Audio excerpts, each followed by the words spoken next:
Musk deer have the special gland that secretes beautiful sweet aroma, and it is coming from inside of him. All his life, the musk deer is searching for that smell, and all his life he searched for it and finally dies without knowing that this aroma was coming from inside of him. And there are so many Christians like that today. They are searching for deliverance, for healing, and they are searching for God's encounter. They are searching it outside of the Word of God. I'm telling you, God is in His Word.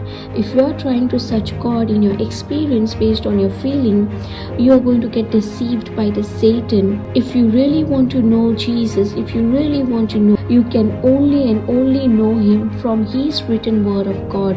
Bible is the book of deliverance, of healing, of peace. Everything you're looking for, you will find it in the Word of God. Thank you, Jesus.